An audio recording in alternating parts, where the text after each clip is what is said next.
अब फिर से गाज़ा और इज़राइल में दिख रहा है, जैसा माहौल दिख रहा है, जो पूरी दुनिया में माहौल बनाया जा रहा है कि फिर से ऐसा लग रहा है कि सीज़ फायर ब्रेक होगा। ऐसा मैं क्यों बोल रहा हूँ? क्योंकि इज़राइल का जो प्राइम मिनिस्टर नेतन्याहू ने एक डेडलाइन दिया हमास के लोगों को कि भाई सैटरडे तक 12 बजे टाइमिंग दे, इतने बजे तक तुम जितने भी कैदी उसको रिहा कर दो। जबकि इससे पहले ये हो चुका था कि बारी बारी से कैदी रिहा किए जाएंगे। कुछ कैदी इज़राइल रिहा करेगा, कुछ कैदी फ़लस्तीन के मतलब हमास के लोग रिहा करेंगे। लेकिन इजराइल बोला कि सैटरडे तक 12 बजे तक टाइम है, अगर रिहा नहीं करते हो तो वहाँ पे अटैक कर दिया जाएगा। मतलब आप देख रहे हो कि क्यों। अब यहाँ पे मैं आपको एक स्क्रीनशॉट भी लगा दूंगा, इसमें बताया जा रहा है अप्रोक्स 50,000 लोग मारे गए हैं, 1,11,000 से 1,12,000 के करीब अभी तक घायल हैं। इतना ऐसे घायल हैं कि ना कभी चल सकते हैं ना कभी फिर सकते हैं।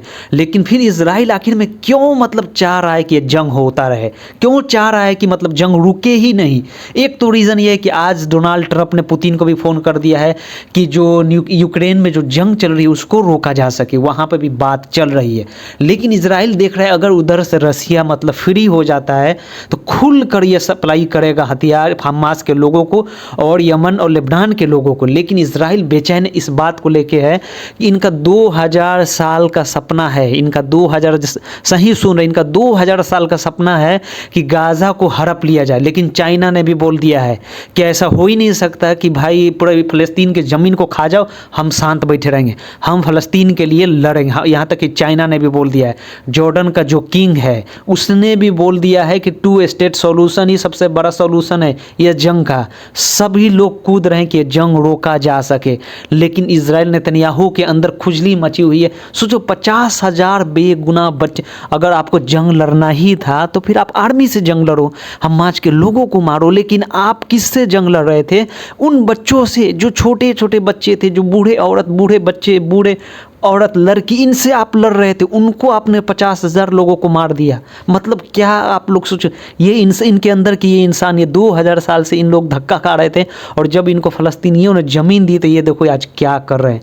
50,000 लोगों को इन्होंने मार दिया है, 1,11,000 लोग अभी घायल हैं। अभी भी ये रुका नहीं है नेतन्याहू, ये इतना सनक गया है क्योंकि अगर जंग रुक जाता है तो फिर बहुत बवाल हो सकता है। कि इसलिए बवाल होगा कि नेतन्याहू के ऊपर ऑलरेडी बहुत सारे केसेस चल रहे हैं, जो मतलब केस ओपन हो सकता है। यहाँ तक कि इजराइल का जो आर्मी चीफ था वो भी रिजाइन मार के भाग गया है। अगर ये इसको नहीं रोका जाता, अगर जंग रुक जाती है तो नेतन्याहू के ऊपर पूरी दुनिया में जो वारंट जारी किया गया है कि इसको पकड़ के जेल में डाल दो, क्योंकि इसने बेगुनाह 50,000 इंसानों को मारा है। भाई मुसलमान, उनकी सोच है कि वो मुसलमान हैं, वो इबादत एक अल्लाह की करते हैं, लेकिन इंसान है, पहले तो इंसान है, अल्लाह की इबादत करने वाले इंसान है। वो 50,000 इंसानों को इन लोगों ने मार दिया है और अभी भी ये मजलूम बन के घूम रहे हैं।